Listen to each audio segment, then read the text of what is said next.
A paz de Jesus Cristo esteja sobre vós, povo eleito de Deus. Palavra do Senhor em carta de Paulo a Timóteo, a primeira Timóteo, capítulo 2, versículo 3 e 4. Porque isto é bom e agradável diante de Deus, nosso Salvador, que quer que todos os homens se salvem e venham ao conhecimento da verdade. Precisamos interpretar as Escrituras à luz das Escrituras Sagradas. Não podemos pegar textos isolados para falarmos o que bem queremos ou que aprendemos erradamente por meio de líderes. Muitos pegam deste texto que falam, olha Deus, que quer que todos os homens se salvem, venham ao pleno conhecimento da verdade. A Bíblia, ela explica bem claramente quem são esses todos. Muitas pessoas pegam o termo todos para usar de uma maneira errada, estendida a todos os seres humanos. Existe o todos sendo alguns homens e o todos numa totalidade de homens. Todos os homens do planeta. O grande perigo de pegarmos textos isolados sem interpretar da maneira coerente é que se pode chegar a várias heresias. Um exemplo, esse texto diz assim, ó, porque isso é bom e agradável diante de Deus, nosso Salvador, que quer que todos os homens se salvem e venham ao conhecimento da verdade. Quer ver uma interpretação herege? Eu poderia muito bem chegar aqui para você e falar o seguinte, olha, a Bíblia está dizendo que Deus quer que todos os homens se salvem e venham chegar ao pleno conhecimento da verdade. Tá vendo? Ele não fala da mulher aqui, fala do homem. Né? Mas a gente sabe bem que a interpretação aqui de homem é para a humanidade. Deus quer que todos os homens, que toda a humanidade se salve e venha ao conhecimento da verdade. Mas muitos pegam esse texto para estender a salvação de Deus a todos os seres humanos do planeta. E isto é uma inverdade, porque precisamos interpretar as escrituras à luz das escrituras sagradas. Aqui está falando, ele começa falando, logo no início do capítulo, falando o seguinte, meus irmãos, eu peço que, antes de tudo, que se façam deprecações, orações, intercessões e ações de graça por todos os homens. Aí ele vai explicar quem são esses todos os homens. Ele vai dar a entender que são pessoas de toda classe. Como diz lá no livro lá de Apocalipse, Deus salvou de toda tribo, povos e nações. Isso não implica que são todas as pessoas da terra. Aí ele vai explicar quem são esses todos os homens. Pelos reis e por todos os que estão em eminência. Ou seja, nós somos pobres. Mas eu peço a vocês, irmão, que vocês façam oração também pelos reis, pelos que estão em eminência, pelos grandes da terra. Porque a classe dele, dentre a classe deles, Deus também tem os que ele quer resgatar. E é muito interessante porque muitas pessoas, quando usam esse termo, todos e homens, elas só tendem a estender num sentido geral. Porque elas pensam que se não for no sentido geral, o amor de Deus é diminuído. Se Deus não ama todas as pessoas e não quer salvar todas as pessoas, o amor de Deus se torna pequenininho, né? Mas a Bíblia diz que ele estendeu a sua graça aos gentios, que somos nós. Só que aí eles vão num sentido total. Deus estendeu a sua graça a nós, os gentios, e alcançou alguns de nós, não foi todos. O amor de Deus alcança apenas alguns. E por quê, Antônio, que Deus não quer salvar todas as pessoas? Me explique. Porque ele não envia os meios adequados para a salvação, do qual ele envia para quem ele quer salvar. Quais são os meios adequados? O primeiro meio de todos é a fé. Por quê? Porque a mensagem vem e o homem precisa crer, ter fé, que é chamado ter fé, acreditar. Eu creio em Jesus Cristo como meu único e suficiente Salvador. Só que, o que acontece? Muitos pensam que esta fé, essa crença, depende unicamente do próprio homem crer, não depende de Deus, depende unicamente do próprio homem, que a fé é algo produzido pelo próprio homem, é algo que nasce do próprio homem. Mas não, a Bíblia diz que a fé é dom de Deus, dom é presente, presente não se dá. Você vai presentear alguém, você não presenteia alguém em troca de algo. Não. Você presenteia alguém porque você gostou daquela pessoa, né? Ou porque é o aniversário dela. Um presente você dá. Algo que é dado não é trocado, não é algo que você se troca, não é algo que você barganha, nem que você espera algo em troca. Porque se fosse assim, a fé não seria um presente de Deus, um dom. E a Bíblia também diz aqui no livro de Atos, capítulo 11, versículo 18, porque temos que levar o entendimento claro à luz das escrituras sagradas, de tudo o que falamos, pois daremos conta a Deus diante do juízo, de tudo aquilo que proferimos e falamos e ensinamos aos homens. Se ensinamos errado, poderemos até ser salvos, mas daremos conta no dia do juízo. Deus pedirá conta de todas as coisas, porque Ele é justíssimo. Deus é um Deus justo. Atos capítulo 11, versículo 18, diz assim, Deus deu aos gentios o arrependimento para a vida. Deus deu arrependimento para a vida? Mas eu e você e muita gente não ensinou que o arrependimento é algo produzido só pelo ser humano, unicamente o ser humano. O arrependimento não é o ser humano que se arrepende. Não, não é bem assim. É o ser humano que se arrepende, somos nós que se arrependemos. Só que a raiz da questão das escrituras sagradas vai falar de onde vem, de onde brota esse arrependimento, da fonte inicial, em última instância, desse arrependimento. Deus deu aos gentios o arrependimento. Não foi o perdão de pecados. A Bíblia diz, lógico, Deus também deu o perdão, mas aqui está Deus dizendo assim, ó, Deus deu ao gentio o arrependimento para a vida. Da mesma maneira que diz que a fé dada é a mesma coisa. É aquela mesma palavra que diz a fé é dom de Deus, a fé dada por Deus. Deus concedeu a Israel o arrependimento e a fé para a remissão dos pecados. E o arrependimento não é algo brotado unicamente do homem, é algo dado por Deus. Só se arrepende aquele a quem ele dá a fé à pessoa. E muitas pessoas indagam, mas mesmo assim precisa crer. Como assim? Ele vai crer para receber a crença? Ele tem que ter fé para receber a fé de Deus? Isso não existe. Isso não existe. A fé é só uma, não existe duas fés. Exceto a fé de mentira, né? Que na verdade não é fé. É uma suposta. É, o indivíduo professa ter fé, mas não tem. Entendeu? Mas a fé, eu não tenho que crer para receber a fé, nem preciso de fé para receber fé. A fé é dada por Deus. E quando ele me deu a fé, eu passei a crer. Que é o mesmo arrependimento. Que leva o mesmo arrependimento, mudança de vida, de metanoia, de pensamento. E é isso, é dada por Deus. Atos capítulo 5, versículo 31, também confirma.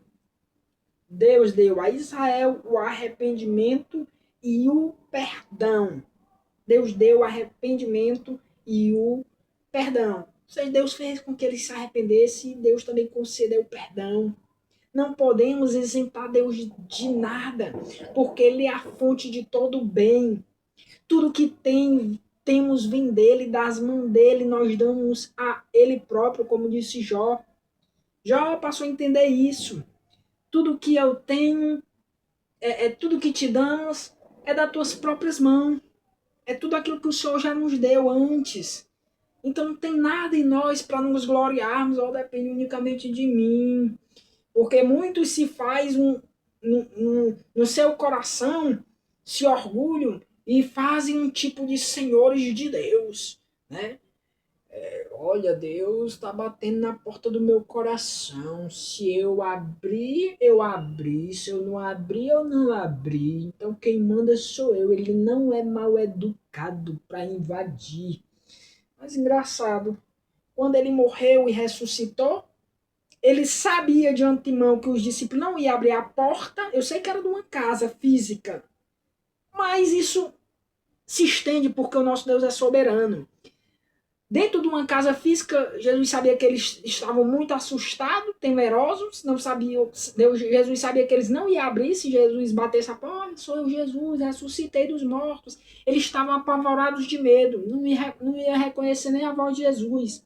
Jesus, sabendo disso, Jesus surge dentro da casa e diz: a paz esteja convosco.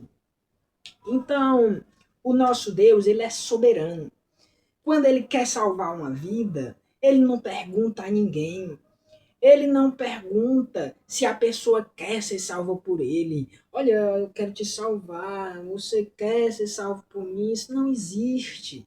Aquele texto de Apocalipse, já cansei de falar nas minhas mensagens, Deus incomodando a igreja preguiçosa, Deus não estava pedindo para salvar eles. Eles já eram salvos. O que poderia acontecer é que as obras deles iam se queimar, como diz Paulo, eles iam sofrer o dano, todavia seriam salvos. Mas Deus não quer isso. Deus não quer que eles sofressem os danos de serem uma igreja preguiçosa. Aí Jesus vai lá na porta deles incomodar. Olha, eu tô aqui batendo. Aí se vocês abrirem, eu entro de boa, porque é normal. É a coisa mais normal. Se eu bato numa porta e a pessoa me atende, muitas das vezes é um sinal que eu quero entrar, muitas das vezes pode nem ser, eu posso só querer falar com a pessoa ali no momento e ir embora. Mas o que que isso acontece? Muitas pessoas interpretam as escrituras de maneira errada, errônea, para querer estender a graça de Deus aos porcos. A Bíblia diz: não lanceis pérola aos porcos. As coisas santas não são para todos. A Bíblia diz: certa vez Jesus disse assim: a voz eu falo abertamente, porque eu quero que vocês entendam, porque eu quero que vocês compreendam. Mas aos de fora eu falo por parábola, para que eles vendo não vejam, ouvindo não ouçam, nem entendam e nem se convertam. Está bem claro o texto, que Deus, Jesus, não queria que eles viessem a se arrepender e a se converter. Entre aspas, né? Porque Jesus sabia todas as coisas, na verdade aquela palavra está falando do seguinte: eu não quero que para o nosso meio venha conversões falsas. Era isso que Jesus estava querendo dizer. Era isso que Jesus estava querendo dizer. Porque muitas pessoas, ao ouvir minhas verdades, vão vir para o nosso lado, mas não vão se converter verdadeiramente. Vão vir com segundos interesses, porque querem pão, porque querem peixe, porque querem dinheiro, prosperidade. A gente vê que hoje as mensagens, todos os domingos nas igrejas, é voltada para o ser humano. Deus vai te tirar dessa. Ei, tu tá passando por isso. Ei, tu tá sendo humilhado. Ei, não se preocupa não que estão falando mal de ti, porque o nosso Deus vai te levantar. Ei, aqui tem pai, viu? Aqui tem mãe para cuidar de ti, cuidar de ti aí fora, não foi? Aqui tem pai, aqui tem mãe, sabe? É voltada pro egocêntrico do homem, para Deus, o cerne do evangelho não é Jesus. Não é Jesus. É Deus tirar o ser humano daquela situação. Deus vai tirar dessa. Não se preocupa. A gente sabe e deve ter a afirmação dos três jovens. Se Deus quiser nos livrar, Ele nos livra. Seja de qualquer situação. Pronto, tá pronto e acabado. Entendeu? Mas o que vemos por aí fora é determinações, sabe? É corações orgulhosos, senhores de Deus. Não, Deus vai te tirar dessa. Profetiza, bate no pé, vai, e tudo, e tal. E cadê Jesus, a mensagem do Evangelho? Que Deus veio para transformar a nossa vida, para nós ser uma bênção para o próximo. Prega isso em vez de pregar que Deus quer tirar a pessoa dali, porque muitas das vezes Deus nem quer. Muitas das vezes Deus nem quer. Se você vê o contexto da vida de Saulo de Tarso, que se chamava Paulo,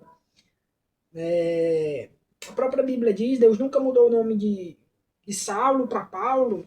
Outra interpretação errada da igreja, que pega a palavra de Deus sem conhecimento. Oh, Deus mudou o nome de Saulo para Paulo. Sabe o que é? Que Paulo precisava nunca mais voltar a ser Saulo. Quanto a Bíblia diz, num versículo só, bem claramente, a Bíblia diz assim, ó, o qual Saulo, que também se chamava Paulo. O versículo diz assim, não me falha a memória qual é o versículo, mas diz dessa maneira. Por quê? Porque ele tinha dupla cidadania. Numa cidadania ele se chamava Saulo, em outra Paulo. Meu nome aqui no Brasil é Antônio. Vai lá para os Estados Unidos que me chamam de Tony. Parece ser dois nomes diferentes, Tony e Antônio, mas não é. E se a gente for olhar para a vida de Saulo, nós vemos que Saulo era um grande soldado romano. Imagina o tutu, imagina o salário. E a Bíblia diz que ele voltou a ser fabricante de tenda, ou ele sempre foi fabricante de tenda também, né? Mas eu sei que a Bíblia é bem claro, que diz que depois dele, soldado romano, ele passou a fabricar tendas, né? Há uma biografia de Paulo que diz que ele, desde adolescente, ele fabricava tenda.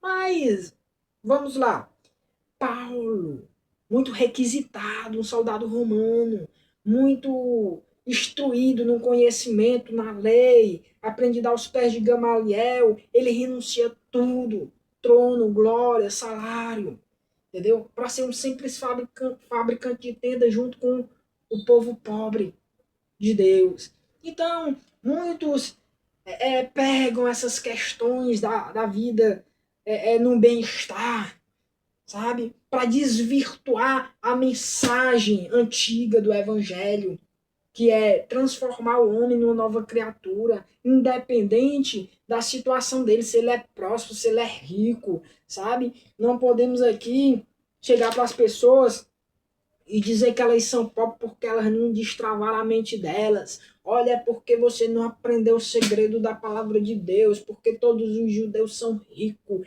porque eles pegam a palavra de Deus ao pé da letra. Eu vou pelas escrituras.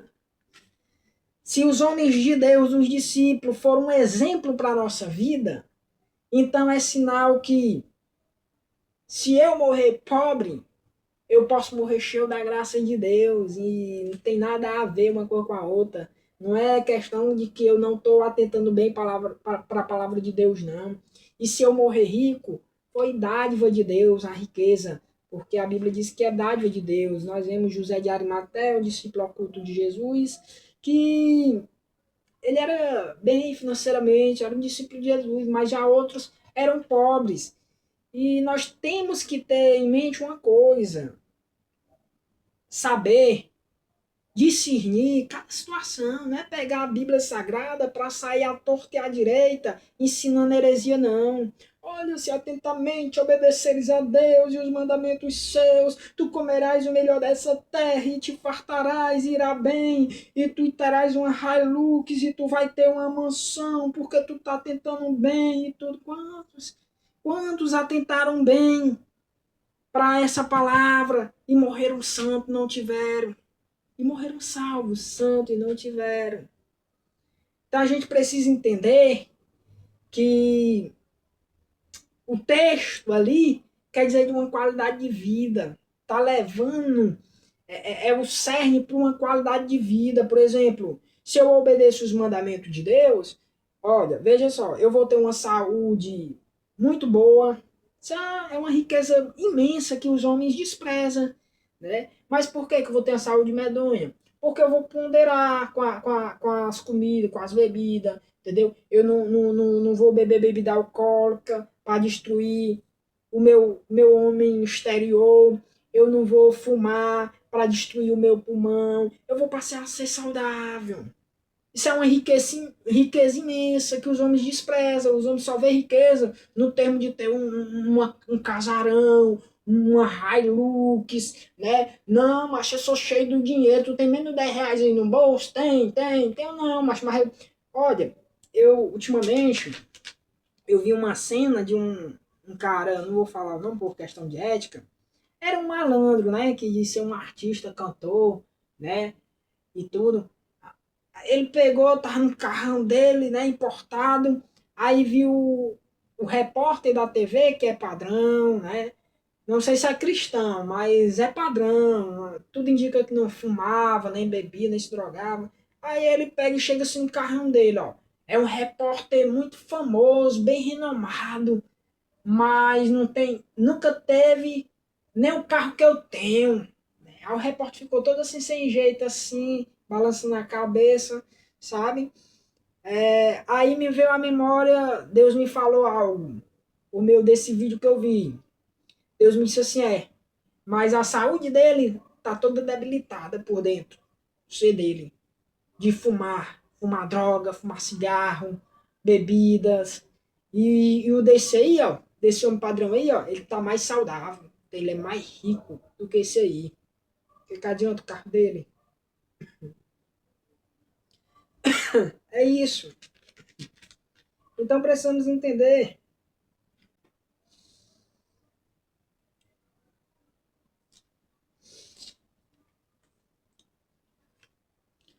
Então, voltando aqui, pessoal. Um pequeno interferência, mas voltando aqui. Então, não temos que interpretar errado a escritura. Deus não quer que todos os homens sejam salvos. Ele esconde sua mensagem de alguns, como ele disse. É, a alguns eu encoberto o evangelho, mas a vocês eu falo abertamente, para que vendo, vocês vejam, verdadeiramente vejam. E a vocês eu falo abertamente, mas de fora eu falo por parábola, porque eu não quero que eles vejam, não quero que eles se convertam. Então o amor de Deus ele não é estendido a todos. Ele não é estendido a todos. E o fato disto não torna o amor de Deus menor. Não torna o amor de Deus menor. Porque o amor de Deus não é medido por quantidade, e sim pela qualidade que produziu nos seus, no seu povo. Então precisamos entender a preposição todos, todos os homens, quando fala todos. Não temos que pegar essa palavra e estender a todos os seres humanos, porque não é assim. Não é assim. Nós vemos bem que essa palavra todos é muito usada até no nosso cotidiano, quando falamos assim, olha, vai todo mundo pro meu aniversário. Vai todo mundo pro meu aniversário. Aqui eu estou falando de todo mundo, todos aqueles conhecidos meu, e não todos os homens do planeta. Antigamente a criança falava para a mãe assim: mãe, todo mundo vai para a festa, só eu não vou. Aí a mãe falava para o filho, falava a preposição verdadeira, falava a interpretação verdadeira de todos, ensinando já para a criança. Dizia assim: meu filho, mas você não é todo o mundo. Você não faz parte de todo o mundo. Então, por que querer interpretar as escrituras sagradas usando somente um versículo isolado? Eu já vi pastores, vários pastores, pregando contra a eleição incondicional do Senhor. E tudo, quando eles sempre atacaram essa doutrina, sempre foi com um único versículo. Com um único versículo. Teve um que falou assim, olha, a Bíblia diz aqui, ó, se se vocês se aproximar de Deus, Deus se aproxima de vocês, mas se o deixardes, ele vos deixará. Falando, né, que, olha, o indivíduo pode perder sua salvação, né? Porque se dele deixar Deus, Deus o deixará, mas não é assim que as escrituras ensinam. Deus disse a Davi, Davi, eu fiz uma aliança contigo com tua descendência, né? E essa aliança era de uma aliança perpétua, eterna, que vocês estariam perante mim eternamente. Eternamente. Deixa eu te falar uma coisa, Davi. Não voltarei no que falou minha boca, no que proferiu meus lábios. Se eu disse que vocês estariam perante mim eternamente, vocês vão estar perante mim eternamente. O que acontece, Davi, é que se teus filhos vierem pecar, errar o caminho, desobedecerem a lei, eu os visitarei e os castigarei com açoites, mas não retirarei o que proferiu os meus lábios, a minha boca. Não voltarei no que disse. Ou seja, eu castigarei eles para que eles voltem e se arrependam para o caminho. Mas eu não vou pegar eles e amassar e jogar fora, não, Davi. De maneira nenhuma. E nós vemos que Deus ele é fiel com a sua palavra. Deus ele não volta no que ele diz. Deus ele promete, todas as suas promessas ele cumpre. Novamente eu cito outro versículo isolado, que diz assim, olha, a Bíblia diz que muitos morreram sem terem visto a promessa, mas vendo de longe a promessa, sem ter, sem que a promessa tivesse se cumprido, eles morreram. Só que é outro versículo isolado, para se falar o que quer. Né? Ali era na concepção deles, porque eles visavam apenas uma terra física. E Deus visava uma Canaã celestial. E a promessa foi cumprida, não foi descumprida. Para ele, nas visões deles, a promessa foi descumprida. Por quê? Porque passou-se mais de 400 anos e morreu foi descendência ali. Nasceram foi outra descendência para poder só dois entrar na terra com certeza com suas famílias, né? Porque iriam ter que gerar, né? A Bíblia só faz menção de Josué e Caleb, mas com certeza entrou sua mulher, seus filhos, né? Porque como é que eles iam gerar? Começar a descendência? Então, muitos pegam um texto isolado das escrituras sagradas para falar asneira, para falar coisa, querer jogar areia na doutrina reformada, sabe? E muitos não têm nem noção quando chegam no dia da reforma protestante, se me falha a memória, 31 de outubro, se não me falha a memória, dia da reforma protestante, começam a comemorar a reforma e tudo, mas nem sabe, nem se salientam o que foi a reforma, nem sabe quais foram os pontos principais que se era combatido na reforma. Só sabem falar que era indulgência. Não, Lutero combateu as indulgências. Não, Lutero não só combateu as indulgências. Lutero combateu vários ensinos heréticos da Igreja Católica. Um deles era a doutrina de livre-arbítrio. Outro deles era a salvação estendida a todos os seres humanos, a salvação universal. Vários ensinamentos Lutero combateu. Aí nem conhece e fica elogiando, mas é contra os princípios que Lutero combateu na reforma. É a favor do livre-arbítrio que Lutero combateu, foi contra na reforma. É a favor da perda de salvação que Lutero combateu também na reforma protestante. E muitos outros. Então, vamos se salientar, povo de Deus, para não interpretar as escrituras da maneira errada, porque daremos conta no dia do juízo de todas as palavras que proferimos. Nós daremos conta a Deus. Fica na graça e na paz do nosso Deus Pai e do Senhor Jesus Cristo. Amém.